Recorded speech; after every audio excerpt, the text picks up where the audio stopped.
What is your criterion for a pure consciousness? Pure consciousness. Yes. Pure consciousness is bhakti, devotion, devotional service. Yes. This is pure consciousness. I think somewhere Prabhupada says the perfection of a living entity is to be a devotee. So this is the criterion. What is the criterion to be a devotee? What is a devotee? What is the symptom of a devotee? The ultimate symptom is attraction for Krishna. So what is the symptom of attraction for Krishna? Attraction for Krishna. Attraction for hearing about him. This is how it is in many places in the Bhagavatam defined. Attraction for hearing about Krishna. And it's repeated many times, so it must be significant thing. Yeah, it's a very significant thing. But in many more places it's also mentioned that if you love somebody, if you're attracted to somebody, then you perform some action. Yeah. So action is a response to that attraction. Yeah. Otherwise there's no point. What's the point of a pure consciousness? It's kind of almost like being situated in Brahman if you're not doing anything. So previously you were mentioning that a devotee is always happy. Nothing will make him unhappy. But one thing does make him unhappy. If he's not fully engaged in Krishna's service. Now that can be done, of course, by hearing in so many other ways, because not all devotees are inclined to hear all the time. I remember one devotee, for one Kartik, decided he was going to listen to Prabhupada's lectures for 8 hours a day. He said it was very austere. So some activity is there. It has to be there. Some purpose that you have to please the Supreme Lord, to please the person you love. So hearing is good. Yeah. But what do? If you hear, you have to be inspired to do something. Yeah, if your hearing is genuine, you will naturally be inspired to act. That's very natural. And if we see somebody hearing all the time but not inspired to act, there's something wrong. He's not actually hearing.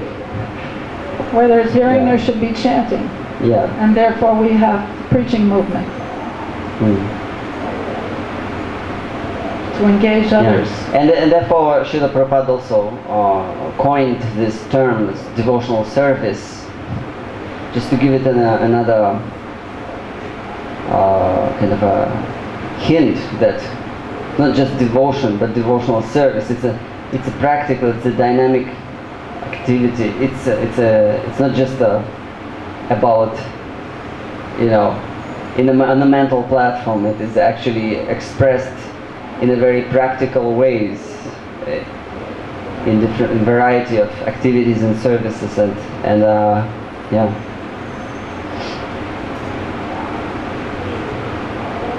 One thing which actually I forgot to mention, but I was while preparing the class, and I was just thinking of at some point Prabhupada thought of he was very ill in Vrindavan, and then he decided nevertheless to go for preaching, and then I believe he went to London Ratha Yatra in 1976. Yeah, it was in 1976, I think. And he said, I want to be like Arjuna.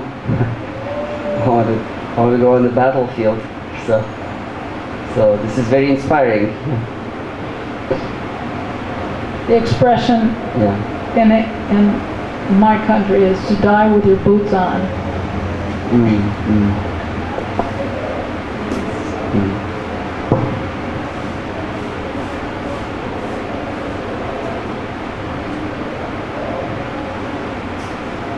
Okay, anything else?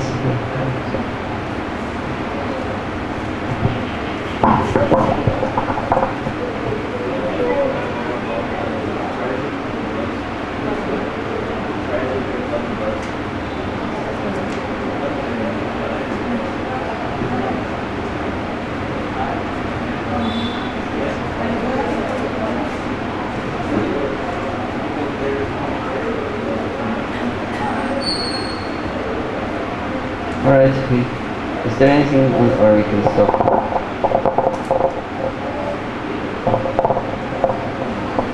Oh, it's a commentary about the tragedy of the bus. Do you know that?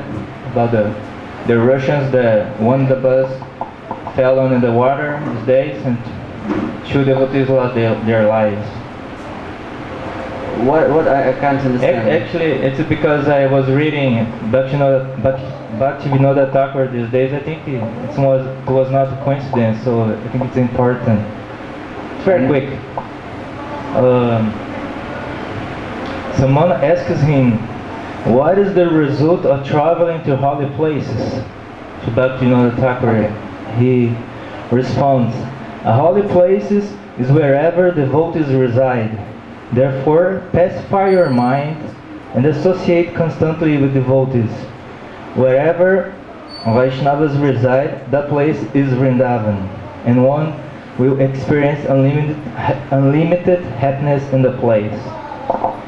Thank you. Jai. Hare Krishna. Srila Prabhupada ki jai.